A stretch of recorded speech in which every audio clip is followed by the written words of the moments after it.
میں ہوں doctor Ghulam Shabbir, president elect P M A Punjab.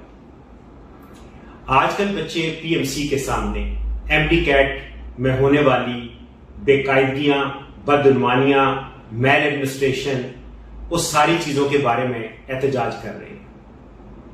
پرسوں ان کے ساتھ یکجہتی کے لیے میں بھی گیا ہوا تھا اور president P M C doctor Arshad Taqi sahib سے ان بچوں کے ساتھ میں بھی ملا تھا۔ ان بچوں نے ارشد تقی صاحب کو اپنے تمام مسائل اور اپنی وہ تمام آبزرویشنز جو ایم ڈی کیٹ کے سلسلے میں تھیں انہوں نے بتائی۔ جو بچے ساتھ گئے تھے وہ اپنے بورڈز کے ٹاپرز تھے اور ان کے ایجوکیشنل ریکارڈز بہت اچھے تھے۔ بلوچستان سے بھی بچے آئے ہوئے تھے، انہوں نے بھی اپنے مسائل بتائے۔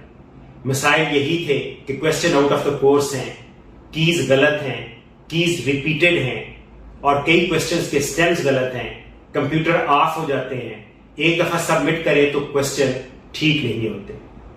ان تمام باتوں کے ساتھ تقی صاحب نے اتفاق کیا اور بچوں کا ایک ہی مطالبہ تھا کہ ریکنڈکٹ کیا جائے ایم ڈی کیٹ، اور ریکنڈکٹ کیا جائے پیپر اینڈ پین کے ساتھ، اور آنسر شیٹ کی کی دی جائے، آنسر شیٹ کی کاپی ان کو گھر میں دی جائے، تاکہ جب کی پبلش ہو تو وہ بچے اپنے نمبر خود بھی کیلکولیٹ کر سکیں۔ تقی صاحب نے یہ کہا کہ یہ چونکہ میں فیصلہ اکیلے نہیں کر سکتا تو میں کونسل سے ملوں گا اور کونسل کا اجلاس بلاؤں گا اور ہم ڈسکس کریں گے۔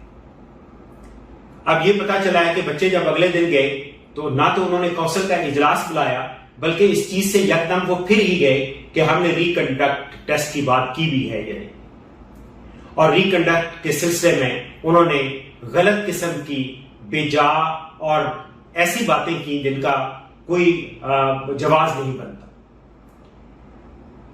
دیکھیں، میں آپ کو یہ بتاتا ہوں کہ ٹیسٹ دوبارہ لینے سے کسی بچے کو کوئی فرق نہیں پڑتا۔ ٹیسٹ ویلڈ ہونا چاہیے۔ اس کے سلسلے میں تمام تعلیم کے ماہرین یہ جانتے ہیں کہ ٹیسٹ کی ایک ری ٹیسٹ ویلڈیٹی ہوتی ہے، کہ آپ اگر سیم ڈیفیکلٹی لیول کا سیم سیٹنگز میں ایک اور ٹیسٹ لیں گے آپ، اور اگر بچے کی پرفارمنس سیم ہوتی ہے تو اس کا مطلب ہے کہ آپ کا ٹیسٹ ویلڈ ہے۔ سو یہ پتا چل جائے گا کہ بچوں کی تیاری ٹھیک نہیں تھی، یا جسے آپ نے الزام لگایا کہ بچے نالائق بچے ہیں، تو وہ اس سے پتا چل جائے گا۔ ایک تو آپ کی اپنی بات ثابت ہو جائے گی یا غلط ہو جائے گی، جو کہ مجھے 100% یقین ہے کہ آپ کی بات غلط ہوگی، تو آئندہ کے لیے بھی تاکہ ٹیسٹ کے بارے میں ڈیسائیڈ ہو جائے گا۔ جہاں تک میرا خیال ہے کہ آپ ری ٹیسٹ کرانے سے کیوں گھبرا رہے ہیں، اس کی وجہ یہ ہے، اور آپ یہ بتائیے کہ کیا ان میں سے کوئی غلط بات میں کر رہا ہوں۔ اس کی وجہ یہ ہے کہ آپ نے ٹھیکہ ایک ٹیپس کمپنی کو دیا۔ یہ ٹیپس کمپنی آپ لوگوں کا اپنا بیبی ہی لگتا ہے۔ لوگوں کا یہ کہنا ہے کہ ٹیپس کے مالکان میں شاید کونسل کے اراکین یا ان کے اپنے قریبی لوگ شامل ہیں۔ ٹیپس کمپنی کو جو آپ نے کانٹریکٹ دیا، وہ کانٹریکٹ آپ نے ڈارک پردوں کے پیچھے آپ نے لکھا۔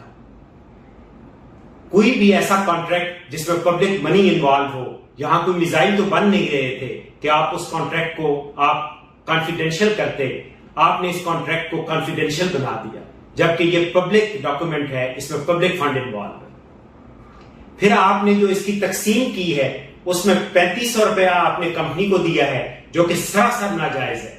ایک ایسے ٹیسٹ کے لیے 3500 روپیہ ایک کمپنی کو دے دینا کہ جو شادی ہالوں میں ٹیسٹ کرا رہا ہے، انویجیلیٹرز وہاں کے ویٹر لے رہا ہے، وہ 3500 روپیہ کس چیز کا لے رہا ہے؟ اور 2500 روپیہ آپ نے اپنے پاس رکھا، اور آپ ایکسپلینیشن یہ دے رہے ہیں کہ ہم اس کا 5% ہم اس کا کوئی نہ کوئی ایک فنڈ بنائیں گے تاکہ یہ بچوں کو کالجز میں ایڈمیشن کے لیے ان کی ہیلپ کر سکیں۔ آپ سوچیں کہ 125 روپے بنتے ہیں جو آپ فی اسٹوڈنٹ، اور غریب لوگوں سے لے کے کون سا فنڈ آپ بنانا چاہتے ہیں غریب لوگوں کے لیے؟ اور یہ سراسر ناجائز اور غلط بات ہے جو آپ کر رہے ہیں۔ فنڈ بنانا ہے تو آپ گورنمنٹ سے پیسے لے کے فنڈ بنائیں، آپ اسٹوڈنٹ سے کیوں بنا رہے ہیں، اور اس کا 5% آپ کیوں رکھ رہے ہیں؟ اور وہی ٹیسٹ 500 روپے میں ہو رہا تھا، آپ اس کمپنی کو 3500 روپیہ دے رہے ہیں، اور نہ صرف آپ اس کو ابھی دے رہے ہیں، اس کو کویسچن بنانے کے پیسے بھی آپ نے دینے، آپ نے خود کانٹریکٹ میں لکھا ہے۔ MD CAT کے سلسلے میں اور NLE کے سلسلے میں آپ 2 ارب روپیہ PMC لے چکا ہے. آپ PMC آپ ری ٹیسٹ اس لیے نہیں کرانا چاہتا, ریکنڈکٹ اس لیے نہیں کرانا چاہتا کہ وہ 2 ارب روپیہ نہ صرف وہ باہر نہیں نکالنا چاہتا بلکہ آئندہ 10 سال کے لیے وہ 2 ارب روپیہ کمانا چاہتا ہے فی سال کے حساب سے. آپ دیکھیں آپ کے عہدے کی عمر 2 سال ہے. آپ پتہ نہیں آپ کی اللہ میاں کرے کہ آپ کی زندگی لمبی ہو, لیکن اصل زندگی میں بھی آپ کو نہیں پتا. یہ زندگی آپ کی آفس کے اندر 2 سال ہے اور آپ نے 10 سال کا کانٹریکٹ کر لیا. کس قانون کے تحت آپ نے یہ کانٹریکٹ کیا؟ آپ کو یہ جواب دینا چاہیے. آپ برائے مہربانی ان بچوں کے ساتھ دھوکہ نہ کریں. آپ نے ان کو کہا کہ ہم کونسل کا اجلاس بلائیں گے اور اس کے بعد بات کریں گے. آپ کے 2 انتہائی 3 عام قسم کے عہدیداران جن کے ضمیر زندہ تھے وہ آپ کو چھوڑ گئے ہیں. آپ نے کچھ لوگوں کو یہ دھمکیاں دی کہ آپ کی CVs خراب ہوں گی اس لیے آپ ریزائن کریں. وہ لوگ تو ریزائن کر گئے اور جو بندہ ڈٹ گیا اس کو آپ نے کہا کہ جی اس کو فارغ کر رہے ہیں. PMC کے ذمہ دار لوگوں کی یہ تمام چیزیں ساری باہر آ جائیں گی.